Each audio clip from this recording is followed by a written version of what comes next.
എല്ലാവർക്കും നമസ്കാരം. അപ്പോൾ ഇന്നത്തെ നമ്മുടെ റെസിപ്പി ഏത്തപ്പഴം വെച്ചുണ്ടാക്കാൻ പറ്റിയ നല്ലൊരു സ്നാക്ക് റെസിപ്പിയാണ്. നല്ല ടേസ്റ്റിയാണ്, അതേപോലെ തന്നെ നല്ല ഹെൽത്തിയാണ്. അപ്പോൾ നമ്മുടെ ഏത്തപ്പഴം കൊണ്ടുള്ള സ്നാക്ക് ഉണ്ടാക്കാൻ വേണ്ടിയിട്ട് ഞാനിവിടെ എടുത്തേക്കുന്നത് 2 ഏത്തപ്പഴമാണ്. ആദ്യം നമുക്ക് നമ്മുടെ പഴം ഒന്ന് കട്ട് ചെയ്യണം. അതാദ്യം ചെയ്യാം. ഒരു പഴം 4ആയിട്ട് കട്ട് ചെയ്യുന്നുണ്ട്.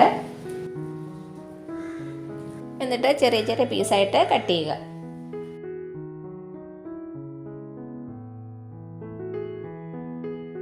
അപ്പോൾ അതാ നമ്മുടെ പഴമെല്ലാം ചെറുതായിട്ട് കട്ട് ചെയ്തെടുത്തു. ഇത് നമുക്ക് മാറ്റി വയ്ക്കാം. ഇനി ഒരു പാൻ ചൂടാക്കാൻ വേണ്ടി വയ്ക്കാം. അപ്പോൾ അതാ ഞാനൊരു പാത്രം വെച്ചിട്ടുണ്ട്. പാത്രം ചൂടായിട്ട് വരുമ്പോൾ നമുക്ക് ഇതിലേക്ക് ഒരു 2 ടീസ്പൂൺ നെയ്യ് ഒഴിച്ചു കൊടുക്കാം. നെയ്യ് ചൂടായിട്ട് വന്നിട്ടുണ്ട്. ഇനി ഇതിലേക്കൊരു 1/4 മുറി തേങ്ങ ചിരകിയത് അതിട്ട് കൊടുക്കാം. നന്നായിട്ടൊന്ന് ഇളക്കി കൊടുക്കുക. നമ്മുടെ തേങ്ങ ചെറുതായിട്ടൊന്ന് റോസ്റ്റ് ആകണം. കളറൊന്നും ചേഞ്ച് ആകേണ്ട കാര്യമില്ല. ഇത് നന്നായിട്ടൊന്ന് ഡ്രൈ ആയിട്ട് വന്നാൽ മതി.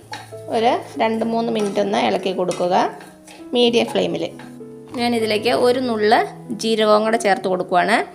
ജീരകം ചേർക്കുന്നത് ഓപ്ഷണലാണ്, നിങ്ങൾക്ക് ഇഷ്ടമുണ്ടെങ്കിൽ മാത്രം ചേർത്താൽ മതി. അപ്പോൾ അതാ ഒരു 2-3 മിനിറ്റ് ആയിട്ടുണ്ട്. ഇത്രയും മതി. ഇനി ഇതിലേക്ക് നമ്മളിപ്പോൾ കട്ട് ചെയ്ത് വെച്ചില്ലേ പഴം, അത് ചേർത്ത് കൊടുക്കാം. പഴം ചേർത്തിട്ട് നന്നായിട്ടൊന്ന് മിക്സ് ചെയ്ത് കൊടുക്കുക. പഴവും തേങ്ങയും കൂടെ നന്നായിട്ടൊന്ന് യോജിച്ച് വന്നോട്ടെ. തീ കുറച്ചാണ് വെച്ചേക്കണത്. ഇതിലേക്ക് നമുക്ക് മധുരത്തിന് ആവശ്യമായിട്ടുള്ള പഞ്ചസാര ചേർത്ത് കൊടുക്കാം. ഞാനിവിടെ ഒരു 3 ടീസ്പൂൺ പഞ്ചസാര ചേർക്കുന്നുണ്ട്. പഞ്ചസാരയ്ക്ക് പകരം നിങ്ങൾക്ക് വേണമെങ്കിൽ ശർക്കര ചേർക്കാം. പഞ്ചസാര കൂടെ ചേർത്തിട്ട് നന്നായിട്ടൊന്ന് ഇളക്കി കൊടുക്കുക. പഞ്ചസാര നന്നായിട്ടൊന്ന് മെൽറ്റായിട്ട് വരണം. ടേസ്റ്റ് ഒന്ന് ബാലൻസ് ചെയ്യുന്നതിന് വേണ്ടിയിട്ട് നമുക്ക് ഒരു നുള്ള് ഉപ്പും കൂടെ ചേർത്ത് കൊടുക്കണം. ഇപ്പോൾ ഒരു നുള്ള് ഉപ്പും കൂടെ ചേർത്ത് കൊടുത്തു. ഒരു 3-4 മിനിറ്റ് ഒന്ന് വഴറ്റി കൊടുക്കാം. പഴം ഒന്ന് നന്നായിട്ട് സോഫ്റ്റായിട്ട് വരണം. ഇതിന് നമുക്ക് ചൂടാറിയിട്ട് ഉരുട്ടിയെടുക്കാനുള്ളതാണ്. അപ്പോൾ നന്നായിട്ടൊന്ന് വെന്ത് വരണം. ഇപ്പോൾ അതാ ഒരു 3-4 മിനിറ്റ് ആയിട്ടുണ്ട്. ഇനി ഇതിലേക്ക് നമുക്കൊരു 4 ടേബിൾ സ്പൂൺ അവൽ ചേർത്ത് കൊടുക്കാം. ഞാനിവിടെ ബ്രൗൺ കളറിലുള്ള അവലാണ് എടുത്തേക്കുന്നത്. വെള്ള കളറിലുള്ളതായാലും കുഴപ്പമില്ല. അവലും കൂടെ ചേർത്തിട്ട് നന്നായിട്ടൊന്ന് മിക്സ് ചെയ്ത് കൊടുക്കുക.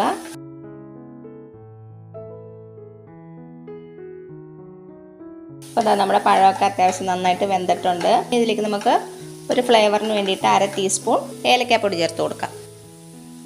ഏലക്കാപ്പൊടിയും കൂടെ ചേർത്തിട്ട് നന്നായിട്ടൊന്ന് മിക്സ് ചെയ്യുക. ഇനി നമുക്ക് തീ ഓഫ് ചെയ്യാം. തീ ഓഫ് ചെയ്തിട്ട് ഇത് ചൂടാറാൻ വേണ്ടി വെയിറ്റ് ചെയ്യാം. ഇത് നമുക്ക് ഉരുട്ടിയെടുക്കണം. അപ്പോൾ ചൂടോട് കൂടി ഉരുട്ടിയെടുക്കാൻ പറ്റില്ലല്ലോ, ചൂടാറിയിട്ട് വേണം ഉരുട്ടിയെടുക്കാൻ. അതുവരെ നമുക്ക് വെയിറ്റ് ചെയ്യാം. ഈ സമയം കൊണ്ട് നമുക്കൊരു ബാറ്റർ തയ്യാറാക്കി എടുക്കണം. അത് ചെയ്യാം. ഇപ്പോൾ അതാ ഞാനൊരു മിക്സി ബൗൾ എടുത്തിട്ടുണ്ട്. മിക്സി ബൗളിലേക്ക് നമുക്ക് ഒരു ചെറിയ കഷ്ണം പഴം അരിഞ്ഞിട്ട് കൊടുക്കാം. നമ്മുടെ ബാറ്ററിന് പഴത്തിൻ്റെ ഒരു ടേസ്റ്റ് ഉണ്ടാകാൻ വേണ്ടിയിട്ടാണ് ഈ പഴം ചേർക്കണത്. പഴം അരിഞ്ഞിട്ട് കൊടുത്തു. ഇനി ഇതിലേക്ക് നമുക്ക് 1/2 കപ്പ് മൈദ ഇട്ട് കൊടുക്കാം.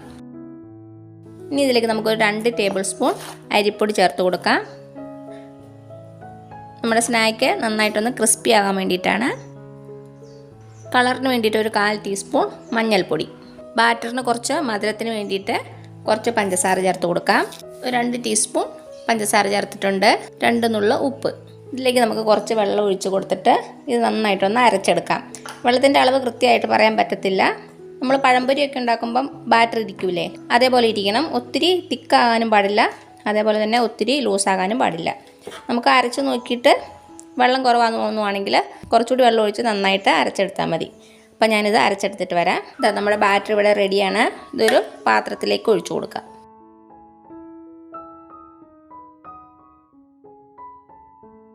ഇതാ ഈ ഒരു കൺസിസ്റ്റൻസിയിലാണ് എടുത്തേക്കണത്. അപ്പം നിങ്ങൾ അരയ്ക്കുമ്പം കൂടുതൽ ലൂസാണെന്ന് തോന്നുവാണെങ്കിൽ കുറച്ചുകൂടി മൈദ ചേർത്ത് മിക്സ് ചെയ്ത് കൊടുത്താൽ മതി. തിക്കായിട്ടാണ് ഇരിക്കണമെങ്കിൽ കുറച്ച് വെള്ളം ഒഴിച്ച് കൊടുത്താൽ മതി. ഇനി ഇതിലേക്ക് ഞാൻ 1 ടീസ്പൂൺ എള്ള് ചേർത്ത് കൊടുക്കുന്നുണ്ട്. നിങ്ങളുടെ കയ്യിലുണ്ടെങ്കിൽ ചേർത്താൽ മതി, നിർബന്ധമൊന്നുമില്ല. നന്നായിട്ടൊന്ന് മിക്സ് ചെയ്ത് കൊടുക്കുക. ഇനി ഇതിലേക്ക് ഒരു 2 നുള്ള സോഡാപ്പൊടി ചേർക്കുന്നുണ്ട്. അപ്പം നിങ്ങൾക്ക് സോഡാപ്പൊടി ചേർക്കാൻ താല്പര്യം ഇല്ലെങ്കിൽ ചേർക്കണ്ട. നന്നായിട്ടൊന്ന് മിക്സ് ചെയ്ത് കൊടുക്കുക. ഇതിവിടെ നമുക്ക് മാറ്റി വയ്ക്കാം. അപ്പോൾ അത് നമ്മുടെ പഴത്തിൻ്റെ ചൂട് അത്യാവശ്യം ആറിയിട്ടുണ്ട്. ഇത് കൈ വെച്ച് നന്നായിട്ടൊന്ന് കുഴച്ചെടുക്കാം.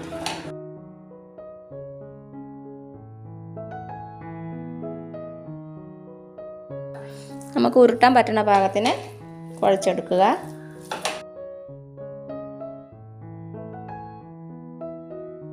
അത്യാവശ്യം നന്നായിട്ട് കുഴച്ചെടുത്തിട്ടുണ്ട്.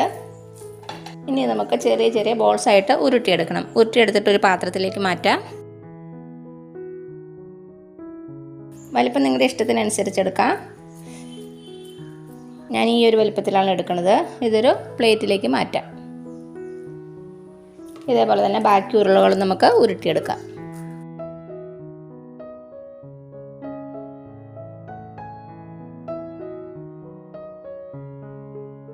അപ്പോൾ അതാ നമ്മളെല്ലാം ഉരുട്ടി വെച്ചു. ചട്ടി വെച്ച് ചൂടായപ്പോൾ അതിലേക്ക് ആവശ്യത്തിന് എണ്ണ ഒഴിച്ച് കൊടുത്തിട്ടുണ്ട്. എണ്ണ നന്നായിട്ടൊന്ന് ചൂടായിട്ട് വരട്ടെ. അത്യാവശ്യം നന്നായിട്ട് ചൂടായിട്ട് നമുക്കിത് മീഡിയം ഫ്ലെയിമിലേക്ക് മാറ്റാം. ഒത്തിരി ചൂടായാൽ പുറം ഭാഗം പെട്ടെന്ന് അങ്ങ് കളർ മാറിപ്പോകും. എണ്ണ ചൂടായോ എന്ന് അറിയാൻ വേണ്ടി ഒരു ഡ്രോപ്പ് ഒഴിച്ച് നോക്കുക. ചൂടായിട്ടുണ്ട്. ഇനി നമ്മുടെ ബാറ്ററിൽ നമ്മുടെ ഓരോരോ ബോളുകൾ മുക്കി എണ്ണയിലിട്ട് ഫ്രൈ ചെയ്തെടുക്കുക. ഒരു ബോൾ എടുത്തിട്ടുണ്ട്. നന്നായിട്ടൊന്ന് കവർ ചെയ്യുക. എന്നിട്ട് നമുക്ക് എണ്ണയിലേക്ക് ഇട്ട് കൊടുക്കാം.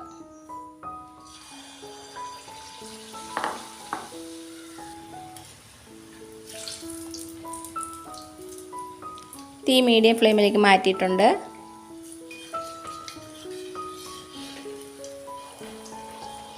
തിരിച്ചും മറിച്ചു വിട്ട് നന്നായിട്ടൊന്ന് ഫ്രൈ ചെയ്തെടുക്കാം.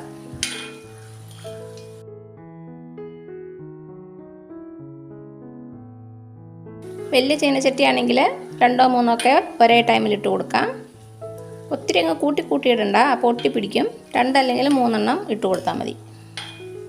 ഞാനിപ്പോൾ ഇവിടെ ചെറിയ ചീനച്ചട്ടി ആയ കാരണമാണ് ഒരെണ്ണം ഇട്ട് കൊടുത്തേക്കണത്. നന്നായിട്ടൊന്ന് കളർ ചേഞ്ച് ആകുമ്പോൾ നമുക്ക് എണ്ണയിൽ നിന്ന് മാറ്റാം. അകമൊക്കെ ഓൾറെഡി വെന്തതാണല്ലോ, അപ്പം ഒത്തിരി എണ്ണയിലിട്ട് ഫ്രൈ ചെയ്യണ്ട. റെഡി ആയിട്ടുണ്ട്. ഇതൊരു ടിഷ്യൂ പേപ്പറിലേക്ക് വെച്ച് കൊടുക്കാം. ഇതേപോലെ തന്നെ ബാക്കിയുള്ളത് നമുക്ക് ഫ്രൈ ചെയ്തെടുക്കാം.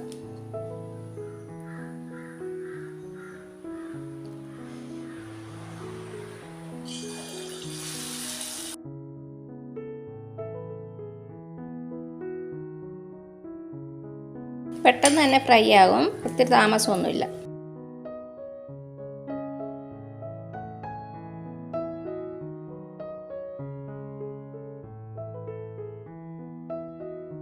ഇതേപോലെ തന്നെ നമുക്ക് ബാക്കിയുള്ളതും ഫ്രൈ ചെയ്തെടുക്കാം. ഇത്രയേ ഉള്ളൂ നമ്മുടെ ടേസ്റ്റി ആയിട്ടുള്ള നല്ല ഹെൽത്തി ആയിട്ടുള്ള ഏത്തപ്പഴം വച്ചിട്ടുള്ള സ്നാക്ക്. നല്ല എളുപ്പമല്ലേ ഉണ്ടാക്കാൻ. 4 മണിക്ക് ചായയുടെ കൂടെ കഴിക്കാൻ പറ്റിയ സ്നാക്കാണ്. എല്ലാവരും ട്രൈ ചെയ്ത് നോക്കുക. എന്നിട്ട് അഭിപ്രായങ്ങളൊന്നും അറിയിക്കാൻ മറക്കരുത്. അപ്പോൾ ഈ വീഡിയോ ഇഷ്ടമായാൽ ലൈക്ക് ചെയ്യാൻ മറക്കരുത്. അതേപോലെ തന്നെ സബ്സ്ക്രൈബ് ചെയ്യാനും ഷെയർ ചെയ്യാനും. അപ്പോൾ ഇനി പുതിയ റെസിപ്പി ആയിട്ട് വരുന്നവരേക്കും thank you so much. By.